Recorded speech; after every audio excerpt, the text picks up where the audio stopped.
Hello class, welcome back बच्चों। तो प्यारे बच्चों, स्टार्ट कर रहे हैं नया लेक्चर। बेटा फैक्टर अफेक्टिंग फिक्स्ड कैपिटल हम टॉपिक पढ़ चुके थे। आज बेटा फैक्टर अफेक्टिंग वर्किंग कैपिटल का नंबर है। एक बार बेटा मैं रिवीजन करा देता हूँ फैक्टर अफेक्टिंग फिक्स्ड कैपिटल का। अब वो हमने पहली हेडिंग पढ़ी थी, वहाँ नेचर ऑफ बिजनेस, और कंक्लूड किया था कि मैन्युफैक्चरिंग कंसर्न को ज़्यादा फिक्स कैपिटल चाहिए as compare to a trading concern और as compare to a service concern. Then scale of operation, large scale organisation को ज़्यादा फिक्स कैपिटल चाहिए मीडियम और स्मॉल स्केल के कंपैरिजन में। चॉइस ऑफ टेक्निक, अगर आपकी organisation labour intensive technique follow करती है तो आपको ज़्यादा फिक्स कैपिटल चाहिए। अगर बाबू sorry capital intensive technique follow करती है तो ज़्यादा फिक्स कैपिटल चाहिए, और लेबर इंटेंसिव करती है तो कम चाहिए। फिर हमने ग्रोथ प्रोस्पेक्ट्स की बात करी थी। ग्रोथ स्टेज पर आपकी कंपनी है तो भैया ज़्यादा फिक्स कैपिटल चाहिए, नॉन ग्रोथ हो तो नहीं चाहिए। डाइवर्सिफिकेशन की बात करी थी, अगर आप अपने ऑपरेशन को डाइवर्सिफाई कर रहे हो तो ज़्यादा फिक्स कैपिटल चाहिए वरना कम चाहिए। और उसके बाद टेक्नोलॉजिकल अपग्रेडेशन की बात करी थी, अगर आपकी फिक्स एसेट्स ऐसी हैं जहाँ टेक्नोलॉजी का रोल है तो टेक्नोलॉजी बेटा जल्दी ऑब्सोलीट हो जाती है, इसलिए आपको ज़्यादा फिक्स कैपिटल की जरूरत पड़ेगी। और अगर आपकी फिक्स एसेट्स फिक्स कैपिटल ऐसी है जहाँ टेक्नोलॉजी का कोई रोल ही नहीं है तो बेटा ना तो वो खराब होंगी, ना ही बेटा उनकी रिप्लेसमेंट फास्टर होगी। ऐसे केस में आपको कम ही फिक्स कैपिटल चाहिए होगी। एग्जाम्पल था कंप्यूटर में become obsolete sooner than furniture. Computer जल्दी ऑब्सोलीट हो जाता है as compare to the furniture. याद आ गई सारी बातें? ठीक है जी बाबू, अब मैं फैक्टर अफेक्टिंग वर्किंग कैपिटल की बात करूंगा। पहली बात सुन लो, एग्जाम्पल आपके मुंह से क्या निकलना चाहिए अगर देना पड़ा। Don't tell me plant and machinery land and building. भाई इतना फर्क नहीं समझते भाई, फिर तो पता नहीं गलती से 11वीं पास हुए हुए होंगे। ठीक है ना जी बेटा, अगर फैक्टर अफेक्टिंग वर्किंग कैपिटल की बात है, बात सिर्फ कैश की हो, बात सिर्फ बैंक बैलेंस की हो, बात डेटर की कर लो मुझसे, बीआर की कर लो, और स्टॉक की कर लो, बस। और बेटा वर्किंग कैपिटल में ही आ जाते हैं डे टू डे एक्सपेंसेस भी। ठीक है ना, सैलरी वेजेस ब्ला ब्ला। तो बाबू ये सब एग्जांपल देना अगर देना भी पड़े तो। ठीक है जी, स्टार्ट करें। Factor affecting working capital. बेटा पहला फैक्टर जो वर्किंग कैपिटल को अफेक्ट करता है वो है नेचर ऑफ बिजनेस। वहां पर भी नेचर ऑफ बिजनेस पढ़ा था, यहाँ पर भी पहला फैक्टर नेचर ऑफ बिजनेस है। बाबू अगेन नेचर ऑफ बिजनेस में वहां पर भी जो बात बोली थी वही बोल रहा हूँ सर। बिजनेस तीन तरीके का हो सकता है, या तो मैन्युफैक्चरिंग कंसर्न, या ट्रेडिंग कंसर्न, या सर्विस कंसर्न। मैन्युफैक्चरिंग कंसर्न क्या करती है पता है ना? खरीदती कुछ और है, प्रोसेस करती है, बेचती कुछ और है। खरीदती तो है रॉ मटेरियल, प्रोसेस करती है, बेचती है फिनिश गुड्स। ट्रेडिंग कंसर्न क्या होती है? जो खरीदती हैं वही बेच देती हैं। सर्विस कंसर्न क्या होती हैं? जो टेंजिबल प्रोडक्ट नहीं बेचती, इंटेंजिबल प्रोडक्ट बेचती हैं, अपनी सर्विसेज को बेचती हैं बेटा। ठीक है ना, मैंने अपना ही एग्जांपल दे रखा है उसमें आपको, ट्यूशन सर्विसेज। कुछ दिखने वाला प्रोडक्ट तो है नहीं बेटा, इंटेंजिबल प्रोडक्ट बेच रहा हूँ मैं आपको। ठीक है, अब आपको गैस ही करना है। आप बता दो वर्किंग कैपिटल किसको ज़्यादा चाहिए, और कोई लॉजिक पे बताना चाहे तो बहुत अच्छी बात है। बाबू मैन्युफैक्चरिंग को, ट्रेडिंग को, या सर्विस कंसर्न को किसको ज़्यादा चाहिए वर्किंग कैपिटल? मैन्युफैक्चरिंग, ट्रेडिंग और सर्विस कंसर्न। आवाज़ आ रही है दो चार की, मैन्युफैक्चरिंग मैन्युफैक्चरिंग। लॉजिक है कुछ? कोई लॉजिक? हाँ उत्तर।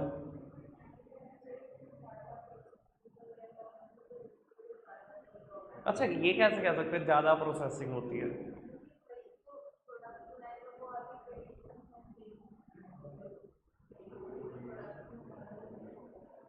तो यार ये तो कोई लॉजिक नहीं हुआ। भाई वो प्रोसेसिंग करेगा वह ठीक है, प्रोसेसिंग में पैसा खर्चेगा। ट्रेडिंग कंसर्न खरीद के खर्च रही होती है पैसा, पैसा तो खर्च ही रही होती है। ये क्या बात हुई ज़्यादा? आप जितना बड़ा स्केल उसका सोच रहे हो उतना ही ट्रेडिंग कंसर्न का भी सोचो, दोनों का ही ज़्यादा हो जाएगा फिर तो। लॉजिक बता दो कोई भी एक। चलो मान लिया, आंसर भी मान लिया, मैन्युफैक्चरिंग कंसर्न ही है, उसको ज़्यादा चाहिए वर्किंग कैपिटल। लॉजिक बता दो। अगर लॉजिक नहीं एक्सप्लेन कर पाओगे तो फायदा नहीं। फिर जगह, जगह जगह फिक्स कैपिटल है, जगह ना छेड़। जगह की बात नहीं हो रही अभी, मतलब समझा के थक जाओ, समझना नहीं बस बात को। हैं? हाँ, अब ये बात तो कह सकता है, कह रहा कि लीवर ज़्यादा चाहिए, ये तो बात कह सकता है। पर फिर भी मैं तो क्वेश्चन करूँगा, क्वेश्चन करना मेरा काम है। लेबर क्यों ज़्यादा चाहिए भाई? लेबर तो जितनी मैन्युफैक्चरिंग को चाहिए उतनी ट्रेडिंग को चाहिए। अगर तो उसका स्केल बड़ा सोच रहा है उसका भी बड़ा सोचना, आर्म लेंथ पे कंपेयर कर।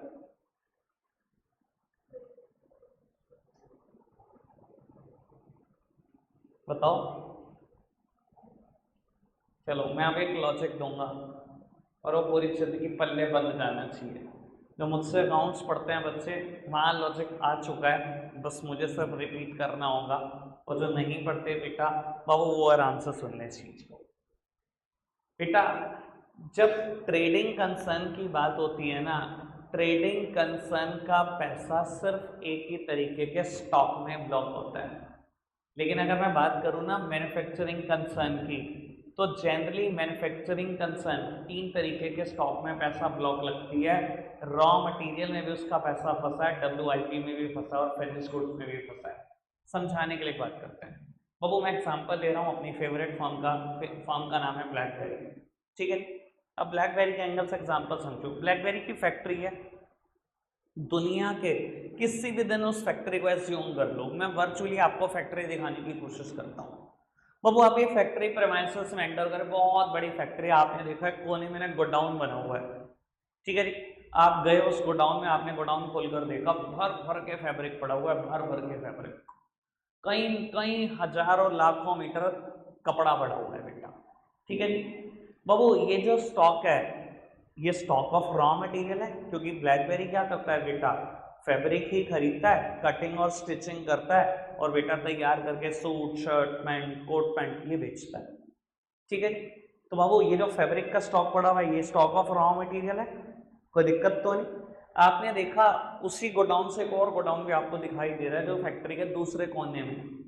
अब दूसरे कोने में भी गए, आपने बेटा उस प्रेमाइसेस को खोला तो आपने देखा भाई साहब पता नहीं कितने बॉक्स पैक्ड पड़े हैं बेटा, जिनमें तैयार शर्ट्स हैं, तैयार पैंट्स हैं, बोस हैं, टाइज हैं, कोट पैंट हैं, भर भर के तैयार पड़ा है।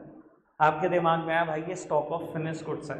भाई इनके पास मतलब रॉ मटेरियल का भी स्टॉक है, इनके पास स्टॉक फिनिश गुड्स का भी है। ठीक है जी, और आप मेन प्रोडक्शन एरिया में गए तो आपने देखा कई हजारों मीटर फैब्रिक पे ना कटिंग हुई भी है and stitching is still pending.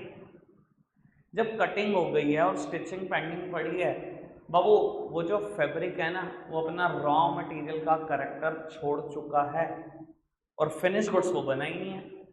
तो बेटा वो क्या है बाबू, उसे हम बोलते हैं प्यार से WIP। WIP मतलब वर्क इन प्रोग्रेस। समझ में आ रहा है? कई बार आपने ऐसा देखा होगा बाबू, हिरन वारन से निकलते बढ़ते आपने ऐसा देखा होगा बाबू, वो क्या करते हैं कई लेयर फैब्रिक की क्या करते हैं बड़ी कैंची से काट के रख देते हैं, फिर मास्टर क्या करता है वो सारी लेयर उठाकर अपने पास रख देता है, एक एक करके सिलता जाता है। तो ऐसा होता है ना बेटा कि बहुत सारा फैब्रिक कटा हुआ पड़ा है, एक प्रोसेस हो रखी है उसके ऊपर कटिंग, दूसरी प्रोसेस नहीं हुई स्टिचिंग, तो बेटा वो अपना रॉ मटेरियल का करेक्टर छोड़ चुका है अगर वो कट गया कपड़ा तो, और फिनिश गुड्स वो बना नहीं है, तो उसे क्या बोलोगे बेटा, WIP तो बोलोगे। यानी कि कोई भी मैन्युफैक्चरिंग कंसर्न हो बेटा, उनका पैसा तीनों स्टॉक में ब्लॉक रहता है। अब ब्लैकबेरी को देखो, तीनों स्टॉक में पैसा फंसा हुआ है, रॉ मटेरियल में बहुत पैसा फंस रखा है, वो एक गोडाउन भरा पड़ा है फैब्रिक से, फिनिश गुड्स में पैसा बहुत फंसा पड़ा है। भाई ऐसा तो नहीं है ना कि ब्लैकबेरी का सामान बनता और सीधा बिकता है, इतनी भी अंधी नहीं आई अभी। ठीक है ना जी, और बेटा WIP में पैसा फंसा, मतलब पैसा फंसा ही फंसा हुआ है तीनों तरीके के स्टॉक में। बट बेटा in case of a trading concern there is no distinction between the raw material and the finish goods. इनके स्टॉक में रॉ मटेरियल और फिनिश गुड्स में कोई अंतर नहीं होता। आपकी इच्छा करे बोल लो रॉ मटेरियल, आपकी इच्छा करे बोल लो फिनिश गुड्स, पर अकाउंट्स की भाषा में हम इसको SIT बोलते हैं, स्टॉक एंड ट्रेड, अगर पता हो तो।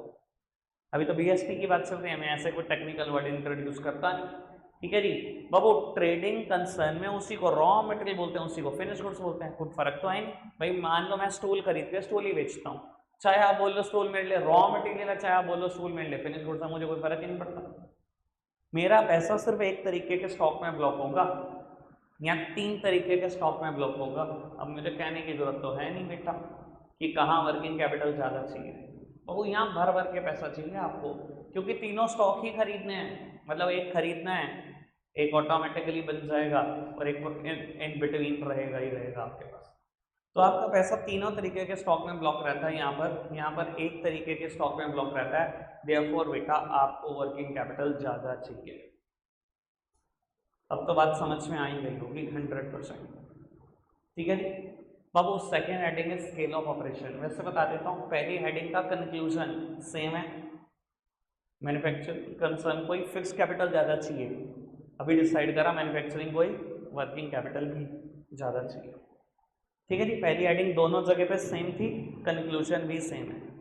Second one is scale of operation. Again operation तीन तरीके का हो सकता है, लार्ज स्केल पूरे इंडिया लेवल पे या मल्टीनेशनल कंपनी हो, मीडियम स्केल 4-5 शहरों में हो, स्मॉल स्केल एक ही शहर में धंधा है। तीन ही तरीके का स्केल हो सकता है, small scale, medium scale, large scale. किसको ज़्यादा वर्किंग कैपिटल चाहिए? Any guesses? लार्ज स्केल को ज़्यादा चाहिए। लॉजिक क्या है? बात तो यही है, लार्ज स्केल को ज़्यादा चाहिए, मान लिया। लॉजिक दे दो बस, खत्म करें ताकि, क्योंकि मशीनरी, लैंड, कैपिटल, मैंने अभी मतलब लिखा हुआ है सामने कि एग्जाम्पल यही चाहिए, मतलब सुधरना ही जिंदगी में कभी। भाई 11वीं गलती हुई थी क्या कोई टीचर से? बता दो।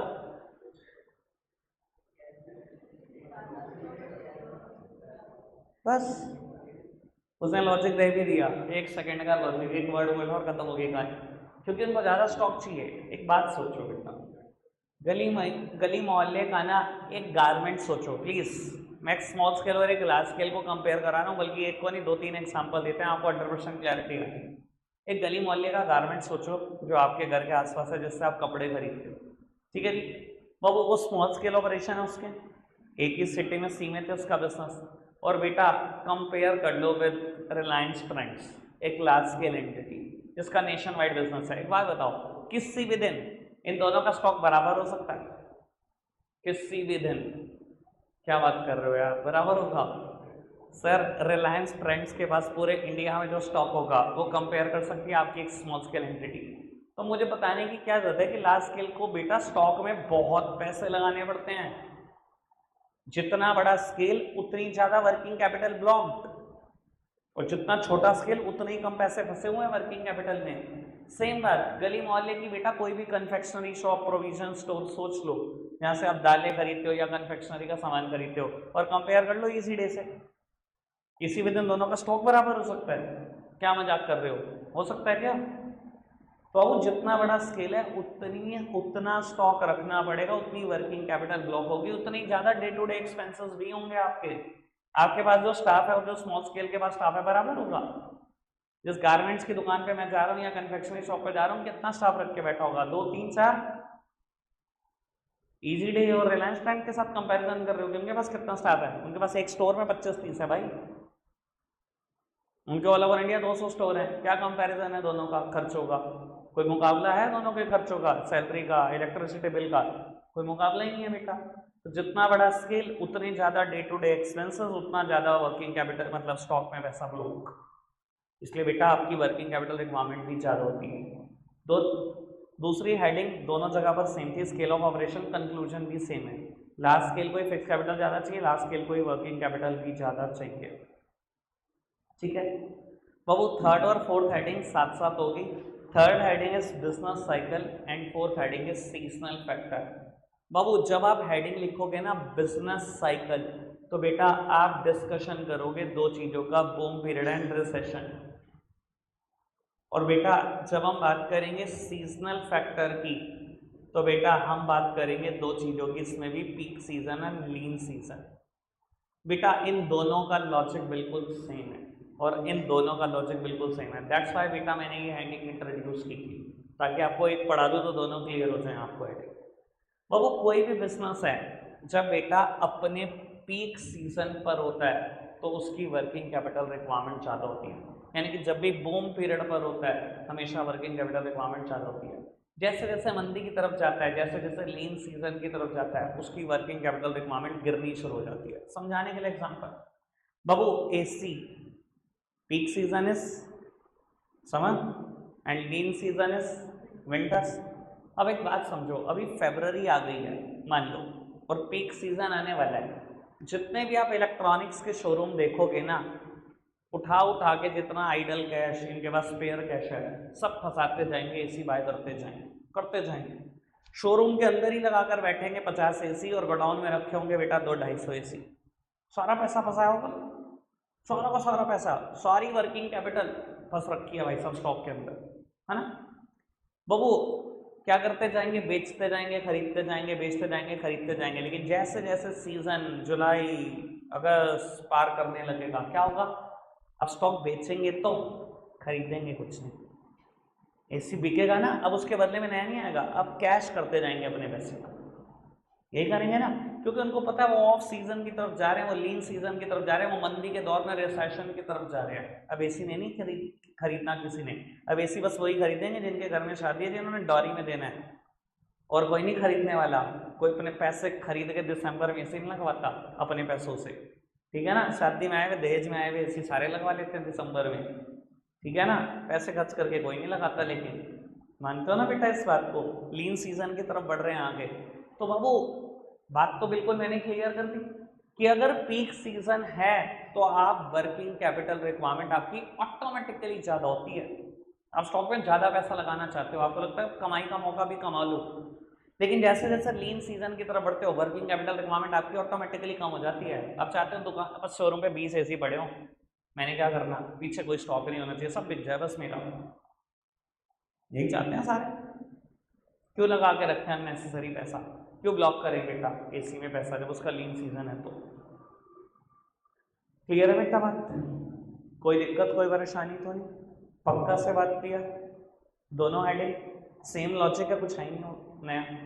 बाबू अगेन एक और हेडिंग ऐसे आनी जा रही है जिसका डिस्कशन मैं ऑलरेडी अकाउंट्स में कर चुका हूँ, जो बच्चों ने अकाउंट्स में नहीं पढ़ा वो आराम से सुने। हेडिंग का नाम है बेटा प्रोडक्शन साइकिल, ठीक है ना, या बेटा ऑपरेटिंग साइकिल भी बोलते हैं, प्रोडक्शन साइकिल या ऑपरेटिंग साइकिल। बेटा क्या होता है प्रोडक्शन साइकिल, बेटा आप कोई मैन्युफैक्चरिंग कंसर्न हो, आप रॉ मटेरियल खरीदते हो, फर्स्टली वो कन्वर्ट होता है इनटू WIP, देन वो कन्वर्ट होता है इनटू फिनिश्ड गुड्स, देन बेटा वो उधार पर बिकता है, उसके बाद बेटा कहीं ना कहीं कैश रियलाइज होता है।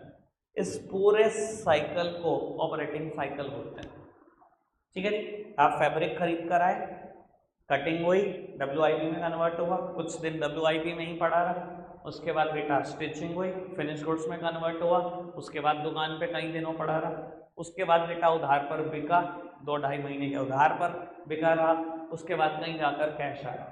जब मेरी जेब से कैश गया था रॉ मटेरियल खरीदने के लिए, और जब मेरी जेब में वापसी कैश आया, ये जो जितना टाइम गैप है it is known as production cycle और द ऑपरेटिंग साइकिल, ठीक है जी। और आपकी नॉलेज के लिए बता देता हूँ बेटा, जिस कंपनी का जितना बड़ा प्रोडक्शन साइकिल होता है उतनी ही ज़्यादा वर्किंग कैपिटल रिक्वायर्ड होती है।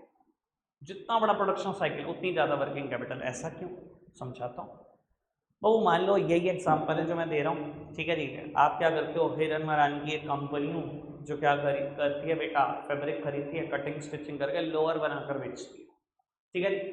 आज आपने फैब्रिक बाय करा, कुछ भी समझ लो 10 थान, ठीक है, और एक थान में 100 मीटर है कपड़ा, ठीक है, 10 थान बाय करिए, 1000 मीटर फैब्रिक बाय करिए बेटा। कुछ दिन लगाकर कटिंग हुई, कुछ दिन लगाकर स्टिचिंग हुई, सारे लोअर सिल के मान लो 1 महीना लगा, 1 महीने में 1000 मीटर का 1000 मीटर कपड़ा लोअर बन चुका, ठीक है जी। और वो नई नई फॉर्म थी, अब धीरे धीरे ग्राहक आ रहे हैं, खरीद रहे हैं आपसे, आप उधार पर बेच भी रहे हो, ठीक है जी, चल रहा है धंधा, ठीक है जी। और उधार भी 2-2 महीने का मांग रहे हैं, आप दे रहे हो बाबू। अच्छा एक बात बताओ, 1 महीने के बाद जब सारा का सारा फैब्रिक कट कर लोअर बन गया, अब क्या खाली बैठ दोगे कि पहले ये लोअर बिके तो देखूंगा?